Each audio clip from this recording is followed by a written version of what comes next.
Lonely Lakota Lumberjack paid $2 for woman with sack on head. Marries her when she says name the sun had not yet risen over the vast forests of Redwood Delta, a remote frontier planet far from the bustling colonies of the inner worlds. The trees here were unlike any found on Earth, stretching hundreds of feet into the sky with bark that shimmered faintly in the dim light. The air smelled faintly of pine and iron, and the soft hum of distant machinery mingled with the natural sounds of the forest.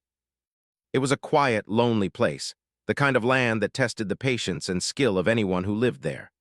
Among these towering trees lived Tasunka, a Lakota lumberjack known in the few nearby settlements for his strength, skill with an axe, and unwavering independence.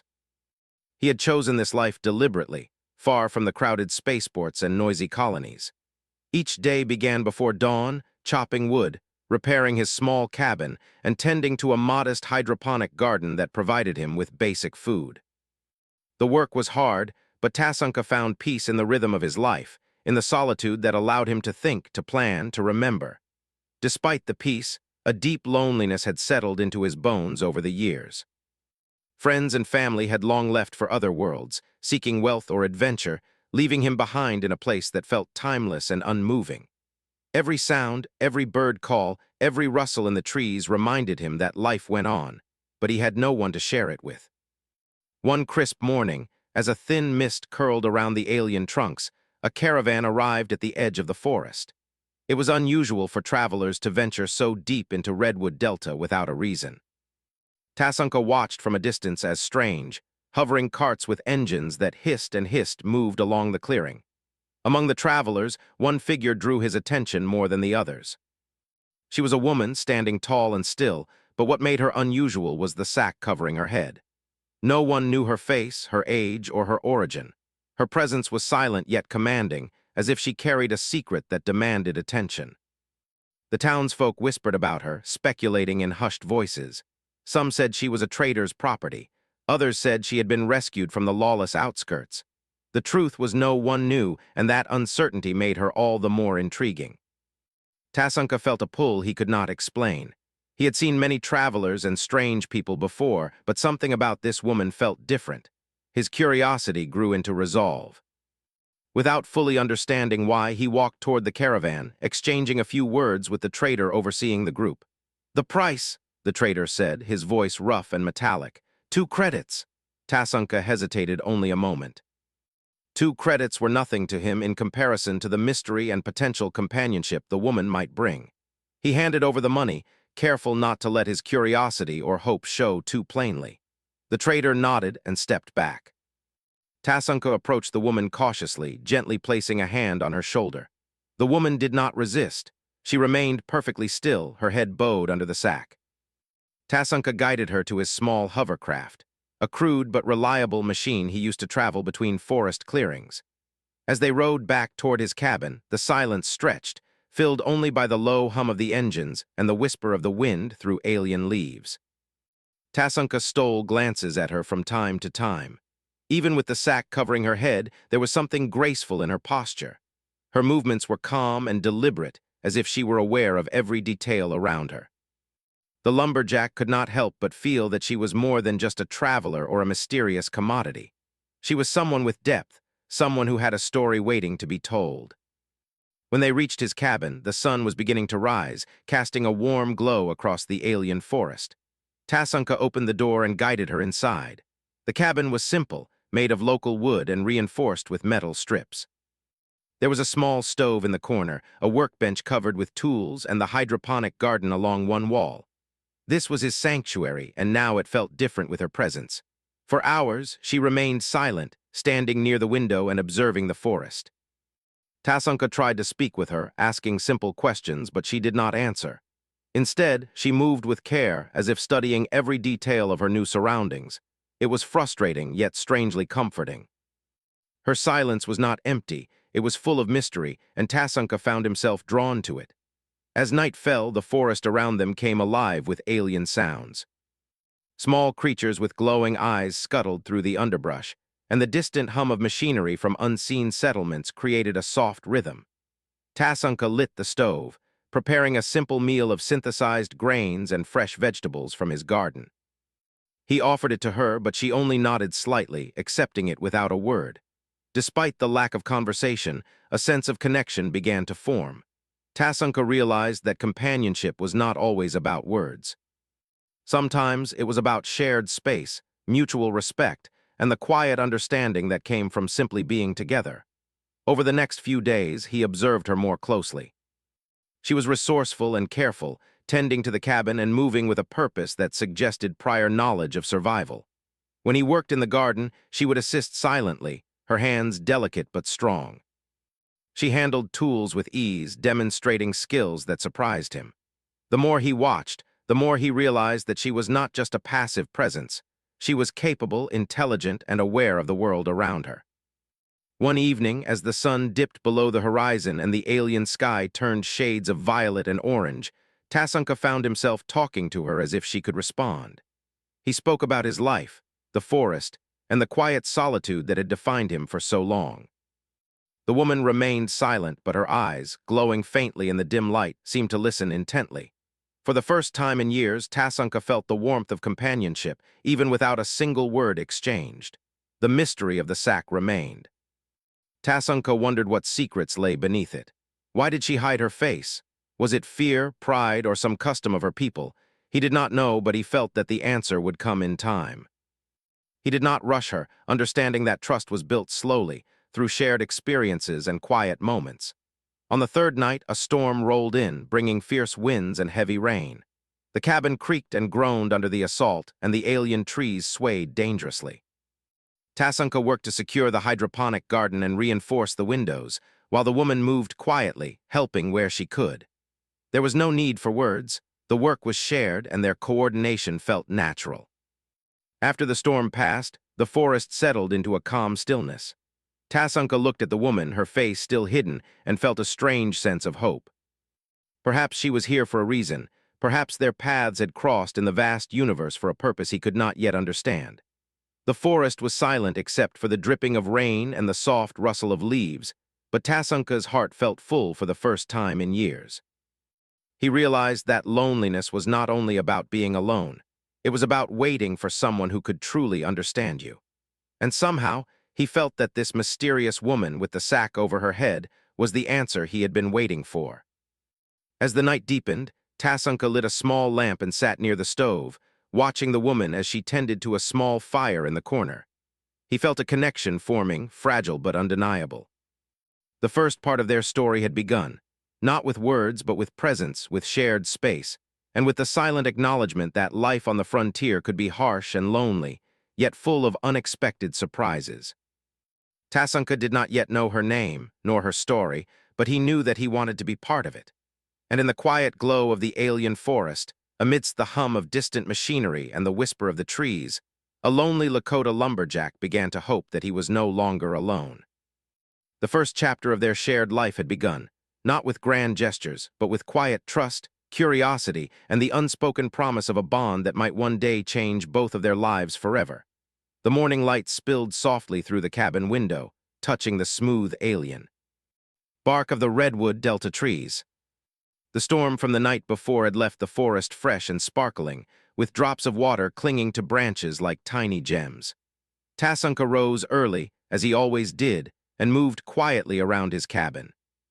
He tended to his small hydroponic garden first, inspecting the plants, adjusting the water levels, and checking the nutrient mixture. The woman, still with the sack over her head, watched him from the corner of the cabin. She had moved closer to the small table, examining a pile of tools Tasunka had left there. Even though she had said nothing since arriving, her movements were deliberate and careful. Every motion she made suggested skill, experience, and attention to detail. Tasunka noticed her watching and spoke softly, as if sharing his thoughts with himself rather than expecting an answer. "You know your way around, don't you?" he said.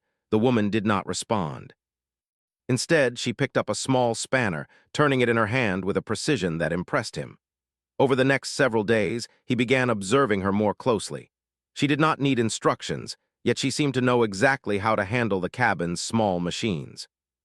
She fixed a loose panel on the cabin wall, adjusted the nutrient pump in the garden, and even repaired a small device that monitored the forest conditions. Each time, she worked silently, but her confidence and skills spoke louder than words ever could. Tasanka found himself both amazed and curious. "Who taught you?" he asked one evening as the two of them worked side by side tending to the hydroponic systems. Still, no words came from her. Yet in the quiet of her movements, he felt a story forming, a story he longed to know. Despite her silence, a connection began to grow between them. Tasanka shared small pieces of his world: the best way to chop wood without dulling an axe, how to find the safest paths through the forest, and which alien plants could be eaten or used for medicine. She watched him carefully, sometimes mimicking his movements, sometimes offering subtle corrections in gestures that showed her intelligence. One afternoon, Tasanka led her to a clearing in the forest where the alien trees grew closest together. The sunlight filtered down in thin, greenish beams, creating a peaceful and almost magical atmosphere. He handed her an axe, showing her how to swing it safely. She took it carefully, standing with perfect balance and strength, and swung with a motion that reminded him of a dancer. He felt a quiet admiration and pride. "You are stronger than you look," he said, smiling. She inclined her head slightly, acknowledging the compliment without speaking. Tasanka realized that communication did not always need words. Understanding could be silent and profound. Life in the cabin settled into a rhythm. The woman helped with chores, prepared simple meals, and kept the cabin in order. She even began to show curiosity about the forest, following Tasanka as he checked the trees for fallen branches or dangerous creatures. He taught her how to spot tracks in the soil, recognize the calls of alien birds, and identify the subtle changes in the wind that predicted storms. During these quiet moments, Tasanka learned to appreciate her presence more deeply. He had been lonely for so long that he had forgotten how comforting it was to share a space with someone who did not judge or demand, someone who simply existed with purpose and grace. Her quiet strength inspired him, and he felt a bond growing stronger each day. One evening, while they were repairing a small generator on the cabin roof, Tasanka glanced at her face for the first time. The sack had shifted slightly in the wind, revealing the edge of her cheek. He caught a glimpse of fair skin and the faintest hint of eyes, dark and intelligent, watching him carefully. His heart skipped a beat. There was beauty here, yes, but also courage, patience, and a mind that matched his own. As night fell, they sat by the small fire he had built outside. The alien sky stretched above them, filled with unfamiliar constellations and two distant moons casting a soft glow. The forest was alive with nocturnal sounds, and the air was cool and fragrant. Tasanka watched her as she tended the fire, her hands steady, her movements precise. "Do you remember the stars?" he asked softly, more to himself than to her. She did not answer, but her eyes lifted to the sky, and he saw a spark of recognition or wonder. He could feel that she had traveled far, seen much, and carried memories he could only imagine. Days later, the peace of the cabin was interrupted by a small challenge. A group of alien creatures, drawn by the fresh scent of the cabin's hydroponic garden, had begun to forage near the cabin. Small, scuttling beings with luminous eyes and sharp claws approached the perimeter, threatening the fragile ecosystem Tasanka had worked so hard to maintain.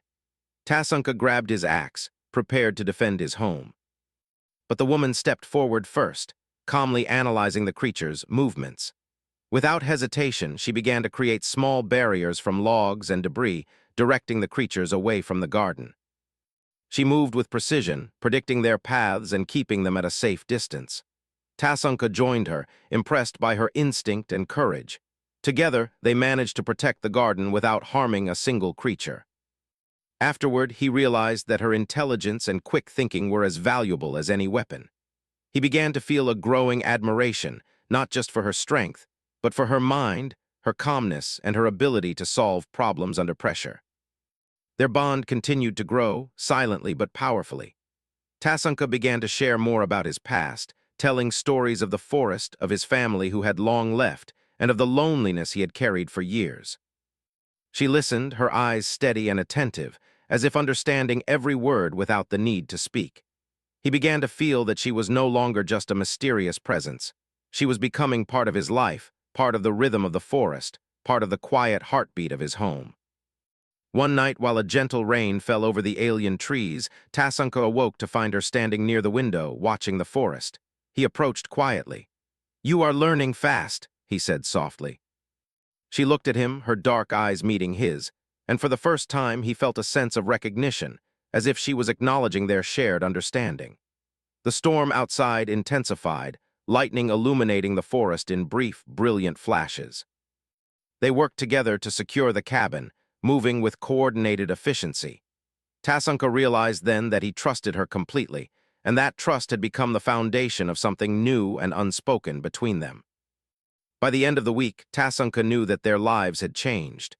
The woman with the sack over her head was no longer just a mystery to him. She was a companion, a partner, and perhaps something more. He did not yet know her story fully, nor had she revealed her name, but he felt that their bond was growing stronger, built on shared work, mutual respect, and quiet understanding. As he lay in his bed that night, listening to the rain and the whispers of the alien forest, Tasunka allowed himself to imagine a future where she was no longer a stranger, where her skills, her presence, and her mystery became a part of his life forever. He did not yet know what challenges lay ahead, but for the first time in years, he felt a sense of hope and anticipation. The forest around them was vast, wild, and unpredictable, but inside the cabin, a quiet warmth had taken root.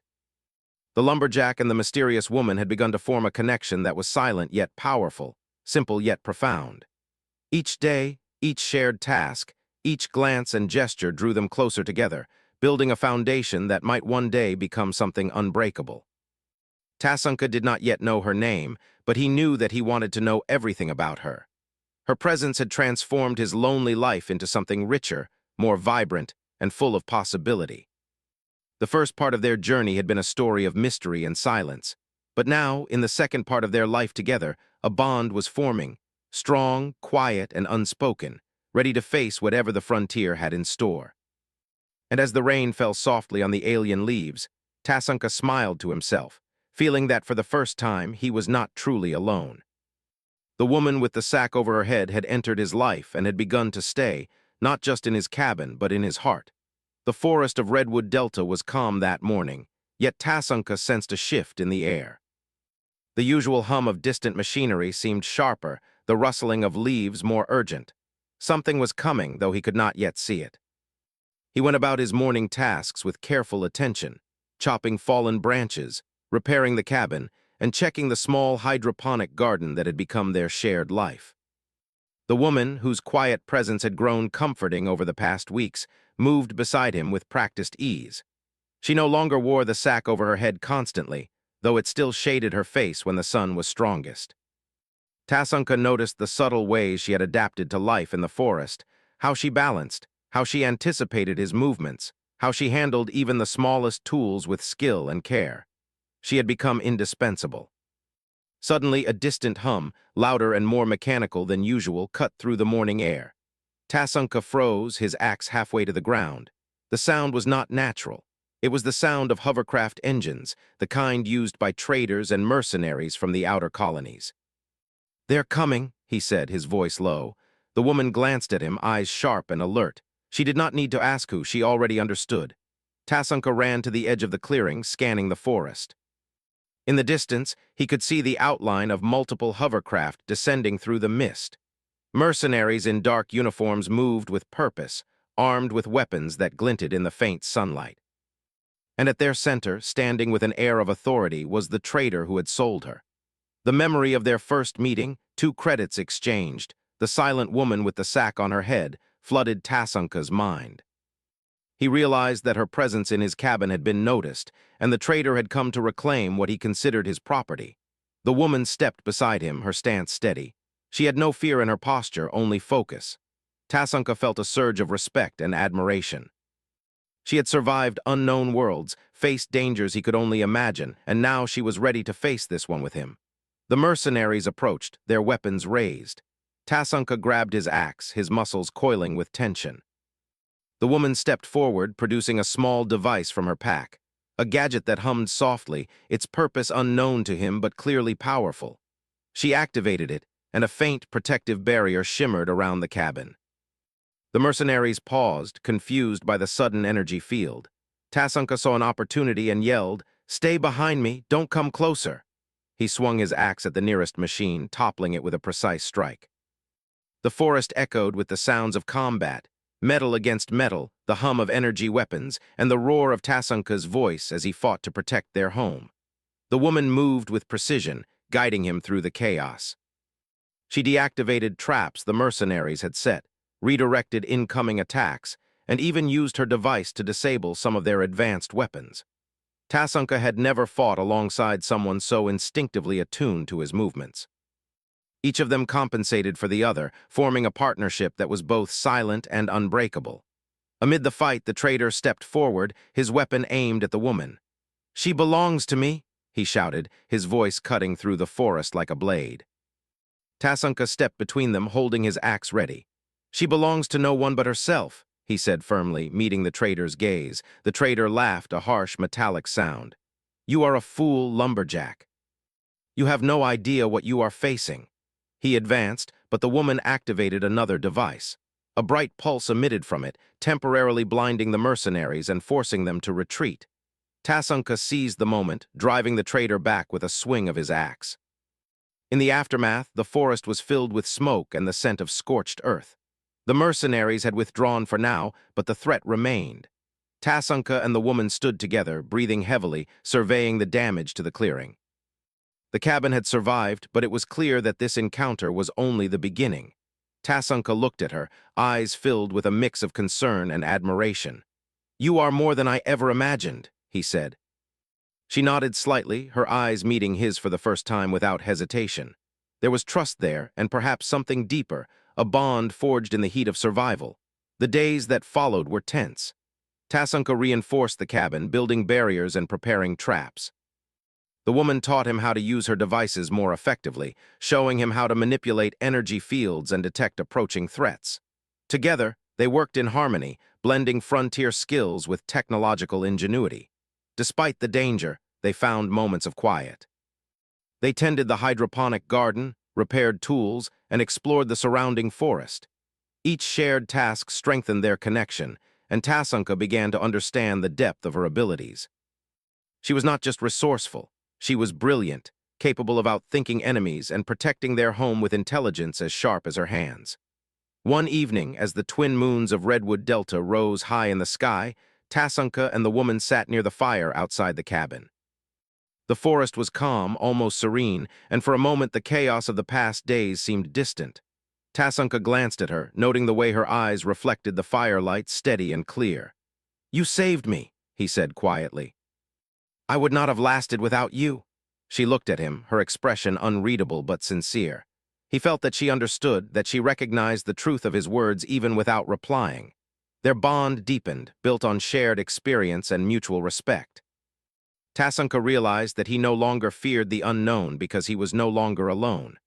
The woman with the sack over her head, now revealing glimpses of her face, was a partner in every sense. They moved together through the forest, watched each other's backs, and faced danger as a team. Then, one morning, the traitor returned, more prepared and angrier than before. He had brought reinforcements and larger machines, advanced weapons that could cut through the trees with terrifying efficiency. Tasunka knew they could not face this head-on. He turned to the woman, seeking guidance. She examined the machines carefully, calculating trajectories and weaknesses. "We can use the forest," she said finally. "We know it, they don't. We can turn the environment against them." Tasunka nodded, trusting her judgment completely. Together, they set traps, used the trees to hide, and manipulated her devices to confuse the approaching mercenaries. The battle that followed tested their skills to the limit. Machines toppled, mercenaries faltered, and the forest itself seemed to join their defense. Tasunka swung his axe with precision, while the woman activated her devices at key moments, turning the tide in their favor. The traitor himself faced them at the edge of the clearing, furious that his plans had failed. In a final confrontation, Tasunka and the woman worked in perfect sync. She disabled the traitor's weapon, and he disarmed him with a single, well-placed strike. The threat was over, at least for now. The traitor retreated, shouting promises of return, but the pair knew that they had proven something important, not just to him but to themselves. They stood in the clearing, breathing heavily, surveying the forest and their cabin. The battle had been hard, but it had also solidified their bond. Tasunka realized that he trusted her completely, more than anyone he had ever known. She was no longer a mystery, no longer just a presence in his life. She was his companion, his equal, and perhaps something even deeper. As the sun set, casting warm colors across the alien trees, Tasunka and the woman sat quietly near the fire. The forest was calm, the danger gone, and yet a sense of anticipation lingered. They knew that the frontier was unpredictable, that more challenges would come, but they also knew that together they could face anything. The first weeks of their life together had been filled with mystery, learning, and survival. Now they faced the future not with fear, but with confidence and trust. The woman had revealed her strength, her skill, and her courage, and Tasunka had discovered that his own life could be richer, fuller, and brighter with her by his side. The forest whispered around them, the alien night alive with sounds and shadows. Yet inside the cabin and by the fire, a quiet warmth had taken root. They had faced danger and survived, and in doing so had begun to understand the true meaning of partnership, trust, and the beginnings of love. Tasunka glanced at her, seeing the woman with dark eyes and quiet strength, and knew that no matter what challenges lay ahead, they would face them together. The frontier was vast, the dangers real, but their bond was stronger than fear, stronger than solitude, and stronger than any threat the galaxy could send. And in that moment, under the twin moons of Redwood Delta, the lonely Lakota Lumberjack realized that he was no longer alone, and that the woman who had entered his life, mysterious and silent, was becoming something far more important than he had ever imagined. The morning sun rose slowly over the Redwood Delta, casting a golden light across the alien forest. The air was crisp and filled with the faint hum of distant machinery, but there was a calm that had not been felt in weeks. Tasunka, the Lakota Lumberjack, moved quietly through his cabin, preparing for the day. His muscles were sore from the battles of the past, but his mind was alert and focused. Today felt different.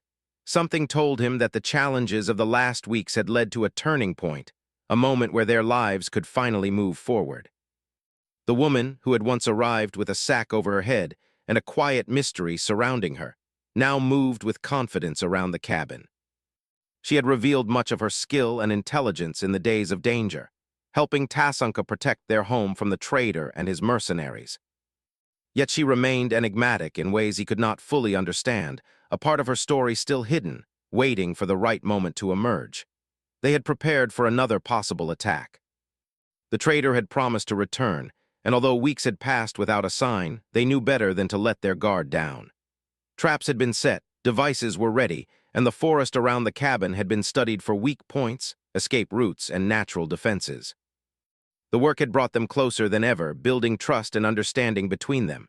As Tasunka worked on reinforcing the cabin's walls, he felt her presence behind him. "You sleep too little," she said softly, her voice calm but firm. Tasunka turned, smiling. "And you talk too little," he replied, though there was no reproach in his tone.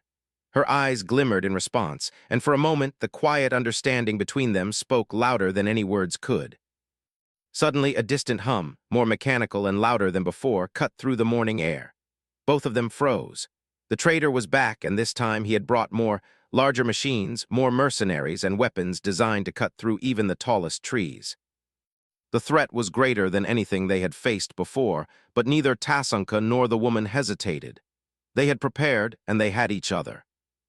Tasunka grabbed his axe, muscles coiling, while the woman activated her devices, creating faint shimmering barriers and scanning the forest for approaching threats. Together, they moved with practiced precision, knowing instinctively how to defend the cabin.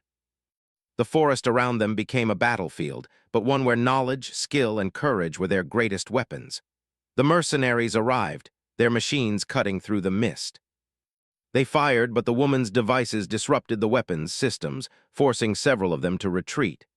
Tasunka swung his axe with unmatched skill, toppling mechanical attackers with powerful strikes. Yet the trader advanced, his expression twisted with anger. "You cannot keep her," he shouted, the sound echoing through the forest. "She is not yours to claim," Tasunka replied, stepping in front of her. The woman, standing close beside him, activated a small device that released a pulse, knocking several mercenaries off balance. Together they fought as one, their movements perfectly synchronized. It was no longer just survival, it was a declaration. The battle raged through the clearing, Machines fell, mercenaries scrambled, and the forest itself seemed to shift in response to the chaos. Tasanka moved with strength and precision, but he was no longer alone. The woman anticipated his actions, guided him when necessary, and struck with efficiency that left enemies stunned. Every attack, every maneuver, every strategy was shared, unspoken but understood. Finally, the traitor stood alone at the edge of the clearing, his weapon disabled and his mercenaries scattered. He glared at them, fury burning in his eyes. "This is not over," he spat. But before he could make another move, the woman stepped forward, removing the last of the sack from her head. Her face was revealed fully for the first time, strong and determined, yet calm. Her dark eyes met the traitor's with unwavering resolve. "You cannot control me," she said, her voice clear and firm. "I choose my own life." The traitor faltered, realizing that his threats were meaningless. Tasanka felt a swell of pride and relief. The woman, silent for so long, had spoken not out of fear or anger, but with truth and strength. She was free, and she would remain with him, not out of debt or obligation, but out of choice. With the traitor's defeat, the forest fell silent again. The damage was minimal, but the battle had left an impression on both Tasanka and the woman. They surveyed the clearing, noting the fallen branches, the disturbed soil, and the faint scorch marks from energy pulses. Yet despite the chaos, a new feeling had settled between them, a sense of victory, not just in battle but in life. Days passed in quiet preparation. They repaired the cabin fully, reinforced it further, and tended to the garden, which had become a symbol of their shared life. The woman, whose name he now knew as Ahuli, began to take on more tasks, showing him her knowledge of technology and survival in ways that complemented his frontier skills. Together, they transformed the cabin into a place that was both safe and welcoming, a home, not just a shelter. One evening, as the twin moons of Redwood Delta rose in the sky, Tasanka and Ahuli sat outside the cabin, watching the forest glow in the soft light. "You have changed my life," he said quietly. She turned to him, eyes steady, and nodded slightly. No words were needed beyond that gesture. In the weeks that followed, they explored more of the forest together.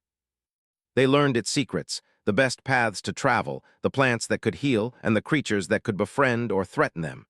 Each discovery was shared, and each challenge was faced together. Tasanka realized that he no longer feared the unknown because he was not alone. Ahuli's presence brought courage, intelligence, and warmth to every aspect of his life.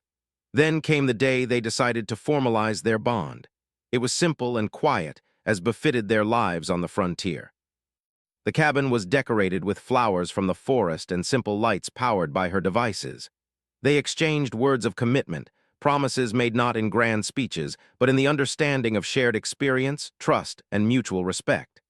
Tasanka spoke first. "I promise to protect you, to respect you, and to share my life with you, no matter what the future brings." Ahuli responded, "I promise to stand with you, to trust you, and to share my life, my skills, and my heart with you." With that, their hands met, and the small ceremony was complete. It was a marriage of hearts and minds, not just of legal or social obligation. They had faced danger, survived, and chosen each other freely. The forest around them seemed to celebrate. Leaves rustled softly, the alien wind carried a gentle melody, and the distant hum of machinery blended with the sounds of nocturnal creatures. Tasanka and Ahuli sat together, watching the sky and feeling the warmth of connection that neither had known before. Life continued in the cabin, peaceful yet full of purpose. They tended the garden, explored the forest, and prepared for any challenges that might come from the galaxy beyond. Yet they did so together, each relying on the other's strengths and abilities. The loneliness that had once defined Tasanka's life was gone, replaced by companionship, trust, and love. One evening, as they sat by the fire outside, Ahuli leaned against him, her head resting on his shoulder. "Do you ever regret meeting me?" Tasanka asked softly. She shook her head. "No, I have found something I never expected, home in this place and with you." Tasanka smiled, feeling a deep contentment he had never known. "And I never thought I would find someone who could share this life with me," he replied. "But here you are." The forest whispered around them, alive with the gentle sounds of life. Their cabin stood strong, protected by their skill and partnership. And as the twin moons shone brightly above, they both felt a sense of completion, a feeling that the trials, dangers, and mysteries of the past had led them to this moment. A life shared, a bond unbroken, and a love that was quietly extraordinary.